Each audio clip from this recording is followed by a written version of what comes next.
Are you guys ready? Maybe. The guy in green is not ready. He can't even hear me. You ready? Guy in green? I don't have my glasses on. Okay. So Dr. South and myself, Dr. Weaver, are here to present pain management in patients with opioid use disorder. And we have a couple extra tidbits as well. We're going to go through buprenorphine induction and lay out kind of 3 different scenarios with patients with opioid use disorder and pain management. So we don't have any disclosures except for that we both love working on the ACEs team. So let's review our outline. We're going to do a case presentation of a typical patient. We're going to discuss buprenorphine naloxone initiation or induction, and then addressing pain in patients with opioid use disorder, be it on buprenorphine, methadone, or naltrexone. So I think our first little extra tidbit is discussing urine drug screens. And there's 3 different urine drug screens here at UK. They can get kind of confusing.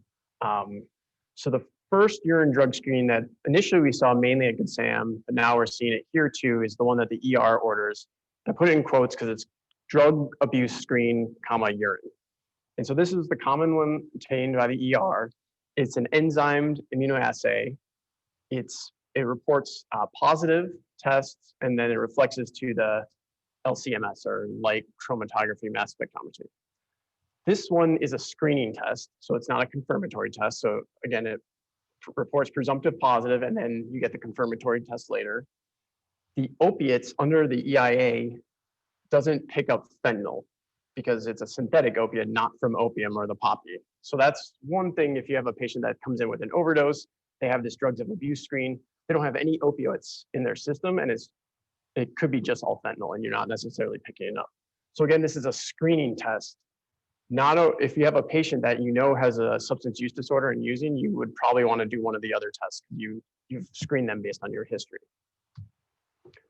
So another one we have is the comprehensive urine drug screen, and this is the GCMS, or gas chromatography mass spectrometry. This is one that can be used as a confirmatory test. So again, the EIA is a screening test. You can't fire someone from a job with a positive EIA. You need a confirmatory test if you're in the power to fire anyone. But this is a comprehensive urine drug screen. It's the GCMS. It can be used as confirmatory, but it only simply shows if it's present or not. And it's kind of hard to tell where they are in their use. It just doesn't give you an actual number. It does report fentanyl, which is helpful. But again, it doesn't give you the levels. The third one that we have is the quantitative pain management and drugs of abuse screen. This one is also another confirmatory test. It reports drug levels with detailed metabolites, which is very helpful. It's an excellent confirmatory test. And when you have a patient with substance use disorder, this is a very good test to order. So you already screen them based on your history. You know they have a substance use disorder. They tell you they use heroin or fentanyl. And so this would be a good test to see where they are in terms of their fentanyl levels or what other metabolites they have. This also helps us monitor patients with in-hospital use or if they're not using in hospital. Again, you have the comprehensive urine drug screen, shows methamphetamines on admission. 3 days later, it still shows methamphetamines. You don't know if they use in the hospital. They could still be positive from their methamphetamine use prior to hospitalization. So that's why this urine drug screen with detailed levels kind of tells you, assesses you, their levels, watch them come down nicely throughout the hospitalization. It's also pretty helpful to see if people are taking their buprenorphine correctly. A lot of patients take it and swallow it. They don't like the taste. So rather than taking it sublingually, have it dissolve under their tongue and get the medicine available, quite often they swallow it a little early. And then you can see that the buprenorphine or the norbuprenorphine levels are quite low. And that kind of is something that signals to us that maybe they're not taking their medicine correctly. We need to discuss it with them. So there's a lot of information that we can glean from the quantitative pain management drugs of abuse screen. So please keep that in mind. So let's talk about a case presentation. We have Danielle. She's a 23-year-old woman who presents with fevers and chills. She has a leukocytosis and a mild AKI. Based on her assessment, she meets the DSM-5 criteria for severe opioid use disorder because she has tolerance, dependence with withdrawal, cravings, loss of control of use, and ongoing use despite its consequences. So during our comprehensive review, we like to do a risk assessment, and this is also good for an internist to do. You ask them about their injection sites. You may reveal an area of cellulitis or an abscess that she didn't tell you about. You want to talk to her about needle sharing. It's another opportunity to maybe discuss some harm reduction. Does she share needles? Does she reuse needles? These are all things that increase her risk for infection. What type of water does she use? Does she use sterile water? Does she boil her water? Does she have access to naloxone? A lot of patients now seem to have access to naloxone, which is great, but some people don't still. How many prior overdoses have they had, or has she had, or has she ever had a prior overdose? Another thing is location of use, and that's not just the specific location, but kind of the environment. Do they use alone? Do they use in a locked room? Does anyone else know that they're using? Those are things that are risky behaviors in terms of if they were to overdose, no one would be able to save their life. There's actually some apps around there, interestingly enough, that kind of, you can set out, you have to interact with the phone, and if you don't interact with the phone while you're using it, it alerts your emergency contacts that you could potentially be overdosing. So there's a lot of interesting things, but it's important to know if a patient's using alone or not. Do they have a trauma history? Do they engage in transactional sex? That puts them at higher risk for other STDs. So you talk to Danielle, she wants to stop using IV drugs. She's never been in a treatment program. She's heard good things about Suboxone. She doesn't have any outstanding legal charges, and she plans to live with her mom after she's discharged from the hospital. And she tells you she last used heroin this morning. So you diagnose her with opioid use disorder, and you discuss the medications for treatment with the patient. You review her Casper. You get a quantitative urine drug screen. She's told you already she's used this morning, so you don't need to do the screening test. And you'd like to know exactly what she used. Could she be using fentanyl? In the meantime, because she could be using fentanyl, you continue full opioid agonist until a plan can be established. And then you want to start buprenorphine naloxone when it's appropriate. Common misconception is that you don't necessarily need X waiver to start buprenorphine in the hospital. And I think now with our increased prescriptions of this is kind of something that's commonly known, but you don't need an X waiver to prescribe buprenorphine in the hospital. However, you probably should get an X waiver just so you can help with our transitions of care. So we're talking about Suboxone. What is it? It's a partial opioid agonist. It's buprenorphine and naloxone, and this is what it looks like here in the hospital. It's a sublingual film. It can come in tablets as well. And there's other extended release formulations. So how do we initiate? It's important, since it's a partial opioid agonist, the patient needs to be in mild to moderate opioid withdrawal prior to starting. So you need to stop opioid analgesia and usually wait around 8 hours before you initiate. And in the meantime, you monitor their clinical opioid withdrawal score, or COWS. It's on MD Calc. It's a good thing to, while you're rounding, just take it out and do your own opioid withdrawal score. And that helps you get familiar and recognize opioid withdrawal. So here's the UK induction protocol. So day one, you transition them from a short-acting opioid, like I discussed.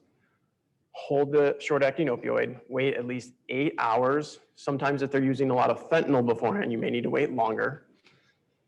8 to 12 hours, so 12 hours maybe if they're using a lot of fentanyl in their last agonist dose, and then their COWS needs to be greater than 8.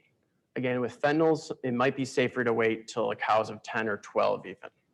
But when they're in that area of mild to moderate withdrawal, you give them 4 milligrams underneath the tongue, hold the saliva until it's fully absorbed. Quite often patients have trouble with the taste of it, so sometimes if they're having that issue, you can tell them to put a hard candy on top of their tongue, the medicine underneath their tongue. It's a really gross orange flavor that people don't like, so that's a thing that can help mitigate it. Sometimes Zofran beforehand can help with the nausea. So after you give them their first dose, you check their clinical opioid withdrawal score in 90 minutes. If they're not sedated or no precipitated withdrawal, give them another 4 milligrams. The max dose is day one is 8 milligrams unless they're still having opioid withdrawal scores greater than 8 in the afternoon, and then maybe they need another 4 milligrams. So max dose day one, we say 8 to 12. Can we ask questions as we go? Sure. So just kind of pragmatically, do you typically try to do this in the morning so that they get their last mu agonist at night and then wake up? Yes. Hopefully with an 8 or above. Yeah. So ideally, we usually say hold it at midnight, 8 a.m., 8 hours. Their COWS is 8. Try it, start it in the morning. And so that helps the team follow it up during the day. Now, what about a patient who achieves a COWS score of 8 in less than 8 hours? how risky is that to try to initiate? I think it can be risky. It depends on their use. I think with fentanyl, I would hold off because you would still, we're seeing with the high fentanyl uses, usually you would want to wait their cows to be higher because you could still get precipitated withdrawal. So I think I would still wait. I would try and use adjuvant medicines to help with some of the symptoms of opioid withdrawal rather than giving it earlier. So follow the time a little more. Yeah, the time, and then so if there is high levels of fentanyl in the quantitative urine drug screen, maybe you need to shoot for a cows of 10 or 12. Good questions. Anything else? Okay. So day 2, you give them 12 milligrams of buprenorphine under the tongue, hold saliva until it's fully absorbed, and check their cows later. If they're not sedated, their cows is greater than 8, you can give them another 4. So the max dose day 2 is 16. And I should say, you know, ideally we want our patients between 8 and 16 milligrams because that saturates enough opioid receptors. Sometimes we see patients don't necessarily make it to the 8 milligrams for various reasons. They need to be walked up slowly because we want them to have a certain level of buprenorphine in their system because that's protective, right? We want to maintain their tolerance and it's actually abate their cravings because we don't want them to relapse. And if they do relapse, we want them to have some sort of tolerance so they wouldn't overdose and die. So then day 3 moving forward, we get them up to the 16 milligrams and hold saliva until it's fully absorbed. And then you can consult the addiction medicine team if you've gone and done this on your own and we can help arrange follow-up. So any questions about the induction or initiation of buprenorphine? No? Okay. So you start Danielle on buprenorphine and you titrate her up nicely to 16 milligrams. Her cravings are well controlled and she has no symptoms of opioid withdrawal. However, the medical workup ensues and you see that she has an MRSA bacteremia. Her echo shows a flail aortic valve with endocarditis and an MRI that shows an epidural abscess. So you consult infectious disease, interventional radiology, and the CT surgeons. Other things that are important when you're working with Danielle is not just consider what's acutely in front of you, but also do some screening because not all of our patients necessarily seek healthcare on a regular basis and they have a lot of risky behaviors. So it's important to perform STD testing, check for hepatitis A, B, and C, vaccinated if indicated. A couple of years ago, we did have that Hep A outbreak, so it happens. Females definitely check if they're pregnant. You know, they may be engaging in transactional sex, that type of thing. It's a really important thing to check a pregnancy test. We probably don't do that enough. And then if she has bad dentition, maybe you want to check a pan-rex. Often our patients with substance use disorders have bad dentition. Her epidural abscess, the MRI shows that she has some cord compression. Drainage is indicated. IR will put her on the TSA schedule, but not right away.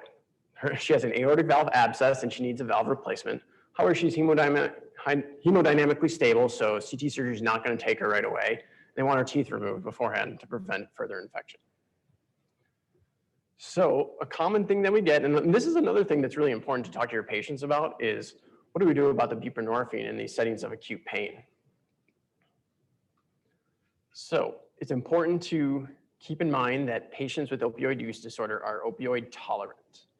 They have higher levels of opioid receptors in their body, and there might even be some sort of genetic disorganization, I guess, of their opioid receptors. So they have maybe higher upregulation of opioid receptors than someone without opioid use disorder. There's kind of a lot of research going into that field. So it's really important to keep that in mind, that they're opioid tolerant, and follow up and talk to their patients. So because they're opioid tolerant, higher doses may and probably will be needed to control the pain, and sometimes 2 to 3 higher doses. This can make people uneasy, but I think you can reassure yourself by doing like a good physical exam, looking at the respiratory rate. So it's important to also keep in mind that you need adequate dosing to control pain as well as avoid opioid withdrawal if they don't have any buprenorphine on board. And that may require long-acting opioid agonists with shorter acting for breakthrough.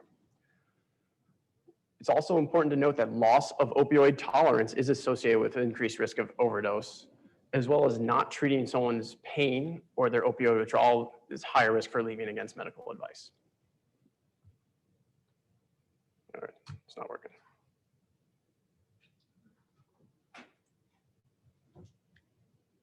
Oh, thank you, Dr. South. I don't know what happened there.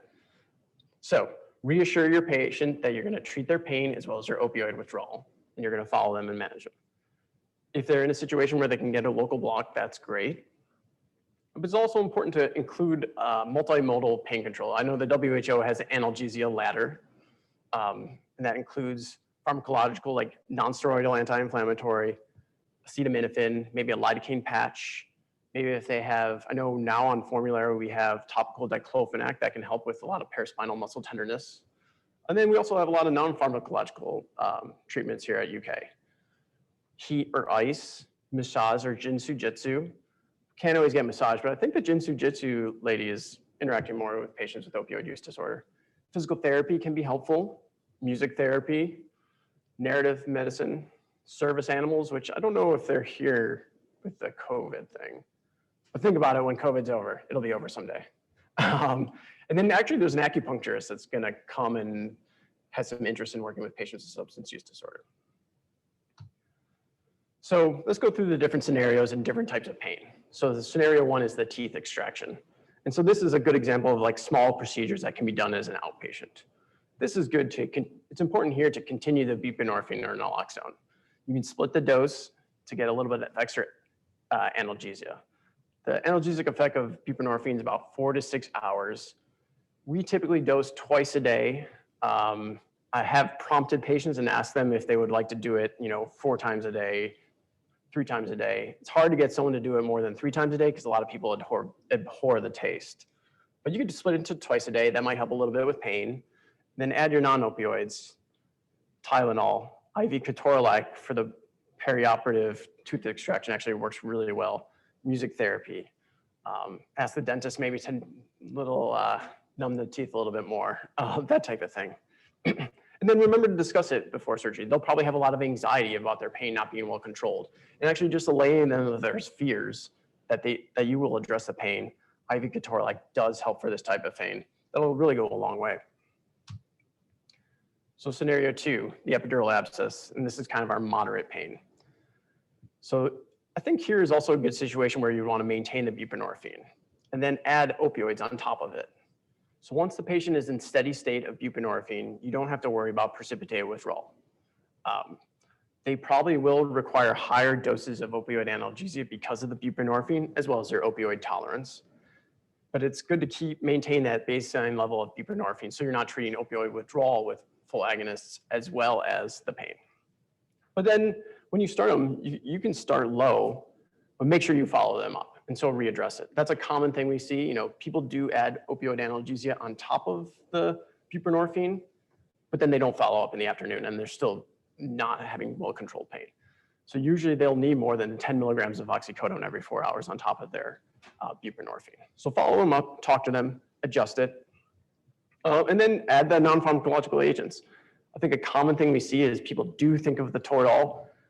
After 5 days, the Toradol goes away, and then there's no NSAIDs. And so keep in mind that if they're able to tolerate it, you can do naproxen or ibuprofen, or maybe they're young, healthy, and they can do another round of Toradol. That's another important thing to highlight. And then talk to your patients. Talk to them about their pain, and really reassure them that you're trying to address it. So the third scenario, the valve replacement. I think this is where it's appropriate maybe to stop the buprenorphine. It may help with induction of anesthesia. They're cracking the chest open.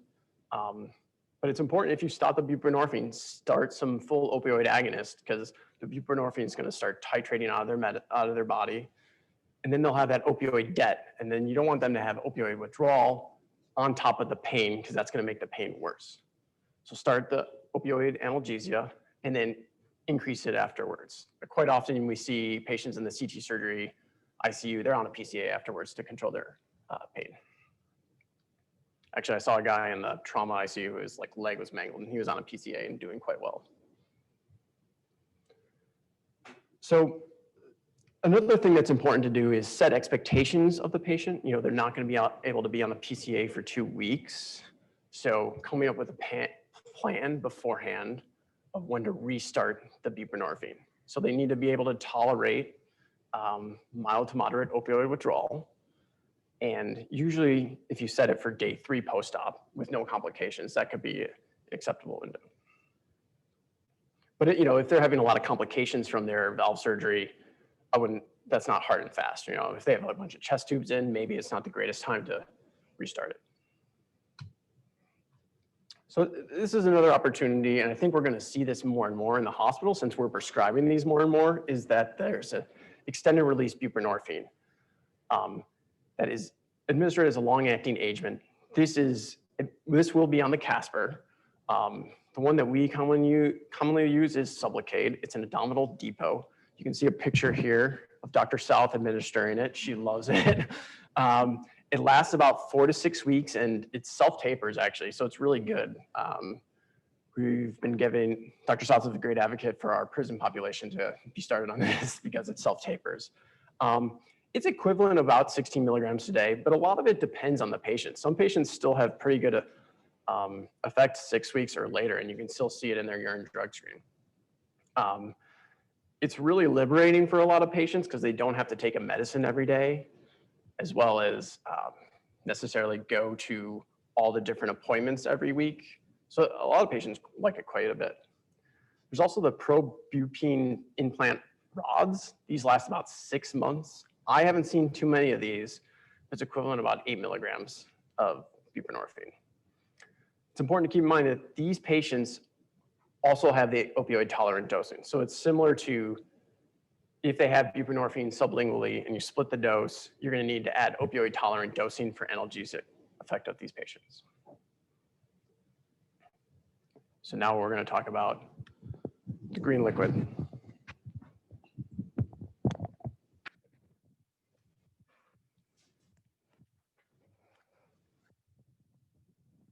Can you guys hear me? I think so. I can hear myself really well. All right, so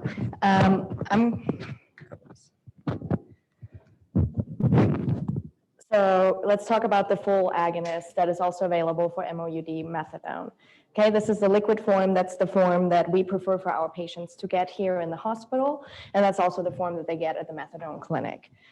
Usually it's nice and green. So methadone, right? I think a lot of people are not that comfortable with methadone, which is kind of unfortunate because let's remember, this was the standard of care for decades. It's been FDA approved since the 1970s, and for decades, this was the only version of MOUD that was available for our patients. It has shown over multiple studies over decades that it increases retention and treatment for patients. It reduces the rate of opioid-positive urine drug screens, and then it decreases all-cause mortality.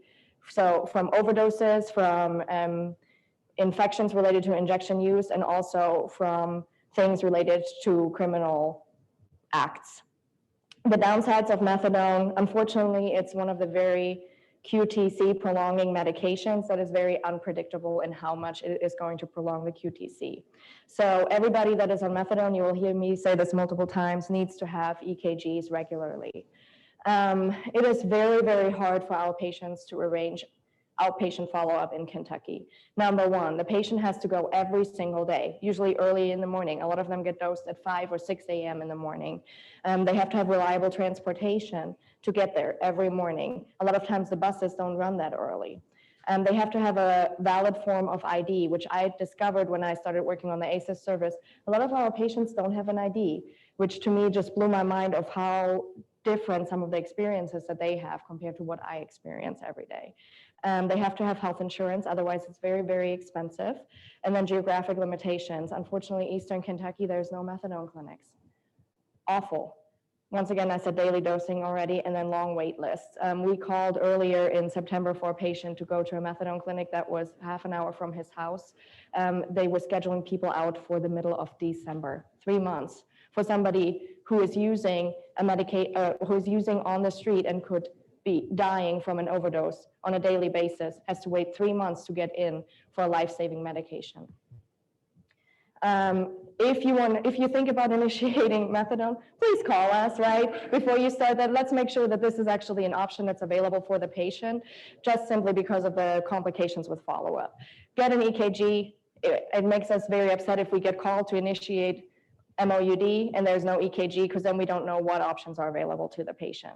Starting dose, usually we start them at 30 to 40 milligrams per day. Once again, it's the liquid. They have the pill form here in the hospital. We want them to be on the liquid form so that we can make sure, number one, that they can tolerate it outpatient. Number two, that it can't be crushed and snorted. Usually we start them on 10 milligrams TID.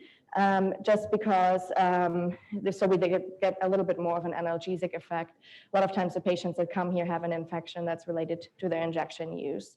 The methadone clinics, OTP, they usually increase by 5 milligrams every 5 days.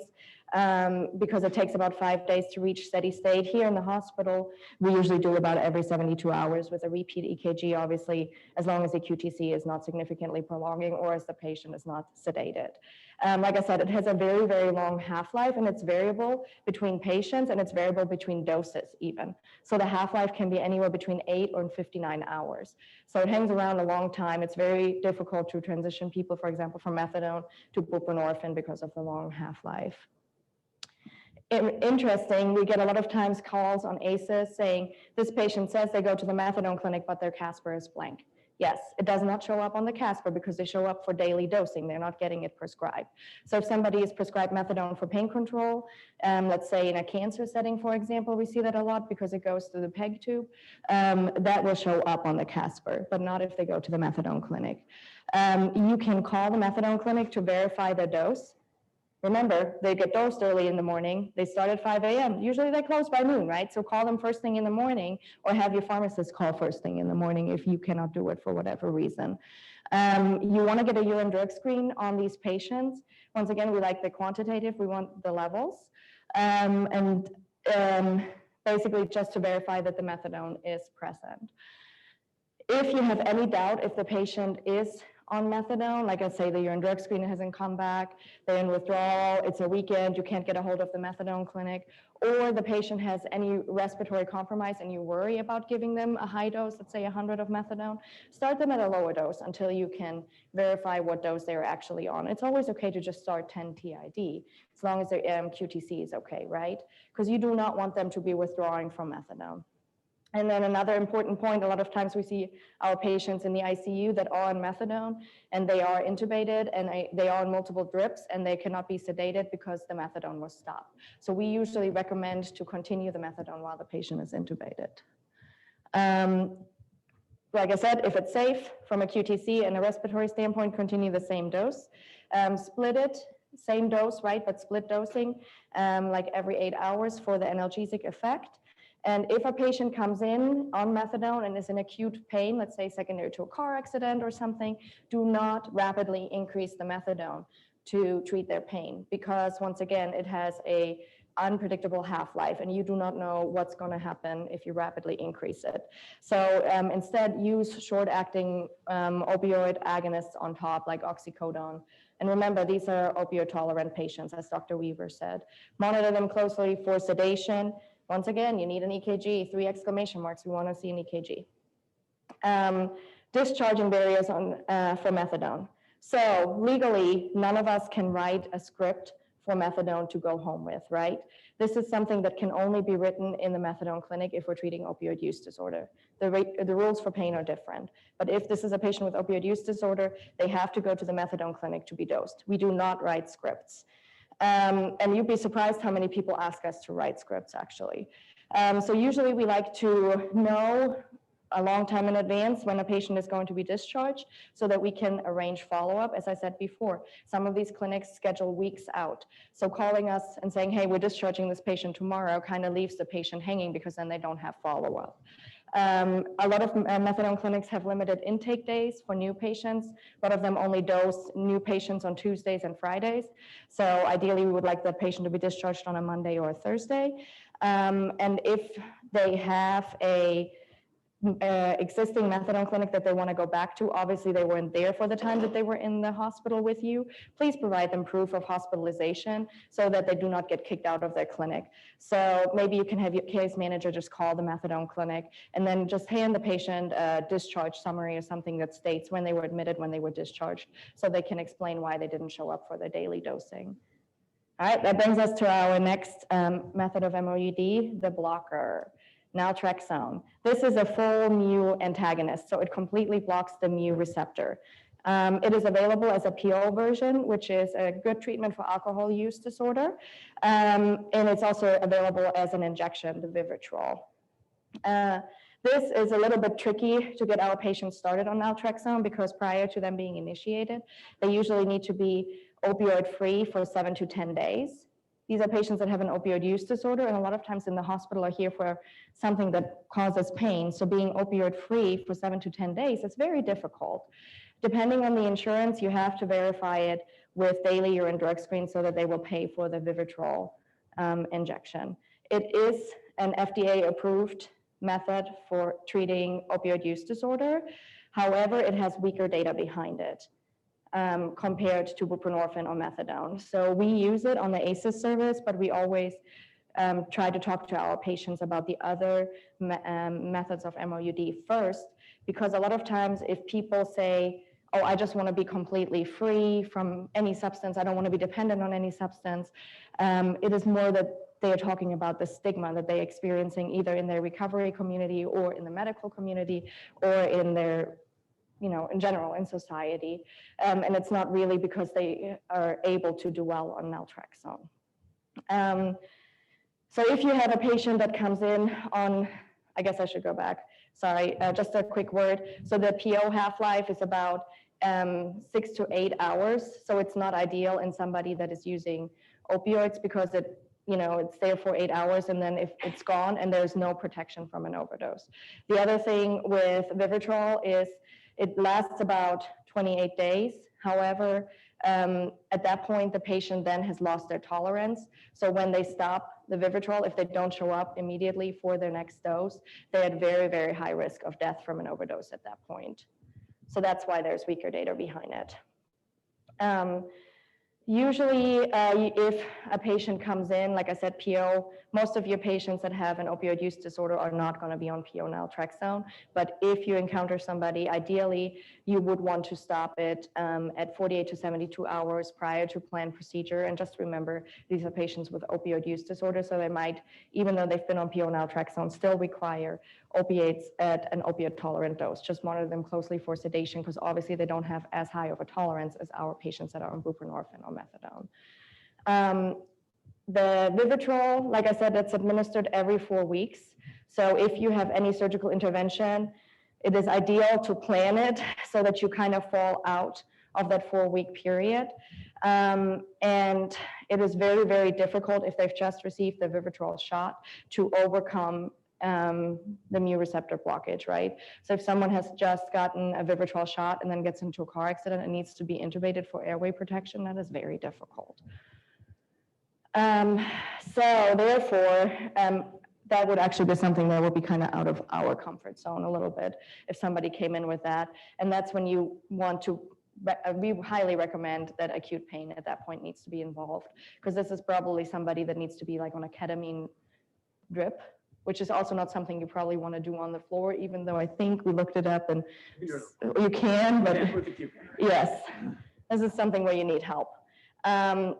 And then don't forget, right, we want to use all the non-opioid medications that Dr. Weaver discussed, as well as all the non-pharmacologicals that we have available to us here at UK.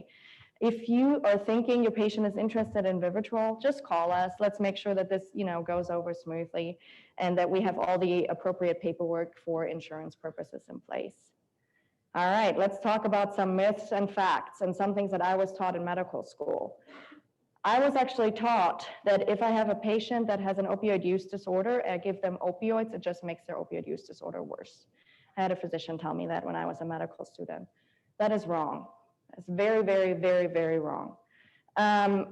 If you have somebody that has opioid use disorder and you force them to withdraw by either being in a hospital or the other place we commonly see this is an incarcerated setting, you put them at increased risk for relapse. If a patient has pain, the pain receptors and the opioid receptors are so closely related, you are putting them at increased risk for relapse. And a relapse can be deadly, right? And because patients lose their tolerance and they die from an overdose. And you are not doing the patient any favors by withholding opioids. That is not a treatment for opioid use disorder. That is not a cure, in quotation marks, for opioid use disorder. There's medication to treat opioid use disorder. All right. And this is kind of like one of the other extra tidbits that we wanted to talk about a little bit, which is Narcan and how to administer Narcan. So when do we administer Narcan? Narcan is only indicated for an overdose. This is not for an intoxication. This is for overdose. So we are going to talk about in the next slide a little bit about the differences between doing this in the hospital monitored setting versus in the field if you just happen to be a bystander and witness something. But recognize an overdose, right? Number one thing, look at their respiratory rate. An overdose is going to decrease their respiratory rate. Count it yourself. Don't rely on the monitor because a lot of times if the pulse ox doesn't work correctly, it doesn't count it appropriately. Look at their pupils, pinpoint pupils. The pupils do not lie, pinpoint pupils. If their pupils are not pinpoint, this is probably not an opioid overdose. And then look at oversedation, obviously. So basically administer this to a patient that you think has an opioid overdose that is not able to protect their airway and has severe hypoxia. So inpatient, right? This is a monitored setting. You're probably at bedside and you have the luxury of observing the patient over a prolonged period of time. Consider that this patient is probably opioid tolerant, right? So no matter if this is a patient that has an opioid use disorder or if this is a patient that has cancer and has an AKI and is maybe not clearing the pain medicine that we're giving them, they're opioid tolerant. Always call for help. You don't have to do this by yourself. Call rapid response. The dosing, actually, you want to give them a small dose and see how they respond. So you don't need to give them the full dose. I was always under the impression more is better. That is not the case here. Give them 0.2, see how they respond. The response should be pretty quick. And if they respond and then it wears off, you can give them another 0.2. You are there at bedside, you're monitoring. Yes. So outpatient, this is a different situation. Let's say you pull up in a gas station, want to use the restroom, walk in on somebody that's passed out with a needle in their arm.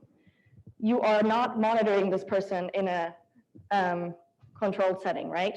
Once again, call for help. Call 911. I think a lot of times we forget that. Call for help. The spray that I just had on the picture here, this is the nasal spray. It has 4 milligrams. It is administered intranasally. Afterwards, so you put it up the patient's nose, squirt, roll them on their side. There's a high chance they're going to vomit. You don't want the vomit to go down their airway. You don't want them to aspirate.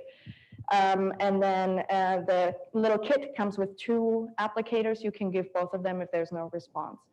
Even if there's a response, stay with a patient, wait until 911 gets there because the Narcan does wear off. And whatever they used, fentanyl especially, can kick back in and a patient can overdose again without reusing. So this is a picture of how to administer it. Notice how the head is like nicely outstretched. It's going in the nose, squirting. And yeah, come to that later. So just another thing to keep in mind inpatient, to not have premature diagnostic closure. Just remember, just because a patient has an opioid use disorder and is maybe suspected of using in the hospital, that does not necessarily mean that that's the only thing that should be on your differential. There's other reasons why a patient could be unresponsive. Always get a sugar, right? And that's why it's helpful to have rapid at bedside, because they remember those things. It's always one of the first things they ask when they show up. What's the sugar? Assess them for focal neurologic deficits. A lot of our patients, even though they are young, they are not having the same health problems as other young people. So they might have intracranial bleeds if they are on therapeutic anticoagulation for mechanical valve. I just saw somebody with that last month that passed away from a rapid intracranial bleed. Just think about other decompensating medical conditions, right? These patients might have cirrhosis from their opioid use disorder that gave them hepatitis C, and now they are cirrhotic and they're decompensating from that. CO2 retention, right? Hypoventilation, just always think about that too. Once again, if rapid is there, they can do an epoch for you and you can see that. Or they might be bleeding, hemorrhagic shock, right? Ideally, when you look at their vitals, that should obviously look different, right? But this is why I think it's important to have rapid there, because I think nothing would be more terrifying than being like, this is an opioid overdose, we're giving Narcan and the patient does not respond, and then what do you do? So going along the same lines, if somebody clearly is over-sedated from opioids, they do not necessarily need Narcan. If they're moving their extremities well, withdrawing to pain, are being interactive with you, if they're talking to you, if they're saying, please don't give me Narcan, they do not need Narcan. If they're protecting their airway, do not give them Narcan, okay? Just stay at bedside, monitor, have the nurse be at bedside and monitor. And this is my favorite. Who should be prescribed Narcan?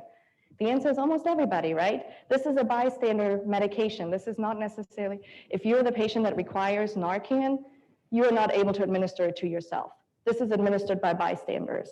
So if a patient is on high-dose opioids, either prescribed or using on the street, they should be prescribed Narcan.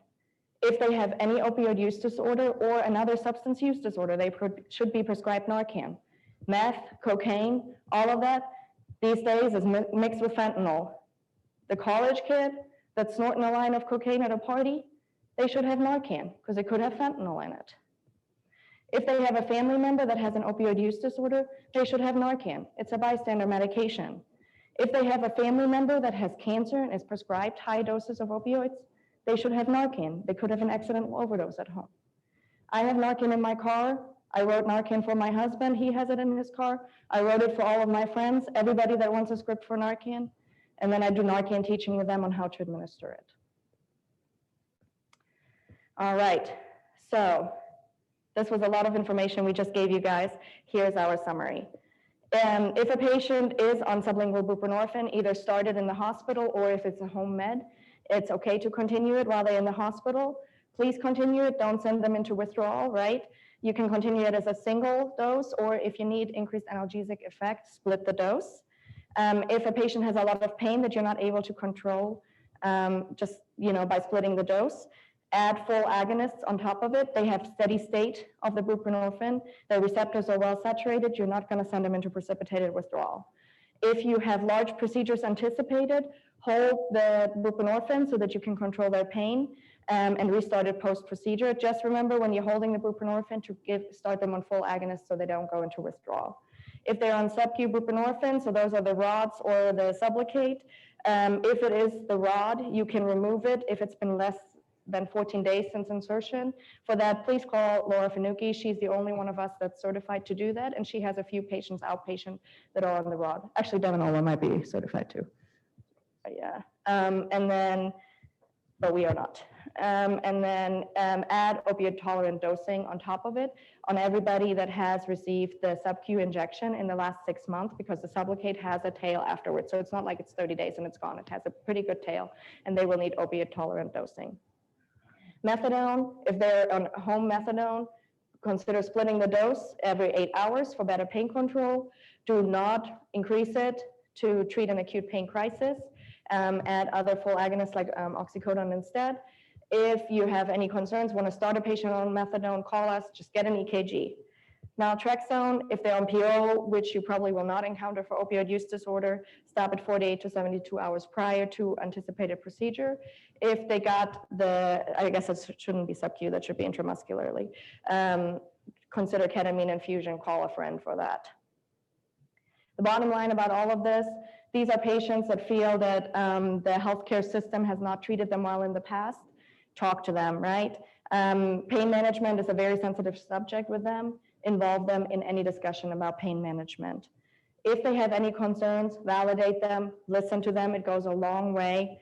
And don't be afraid to use opioids, right? Like I said before, withholding opioids will not cure addiction, and giving opioids for pain control will not make addiction worse, right? Quite the opposite. If you're withholding opioids for somebody that has a lot of pain, has an opioid use disorder, you're actually increasing their mortality. And then call us. We're here. This was what we love to do. We're here to help. That's it. Any questions? Dr. Weaver, you hinted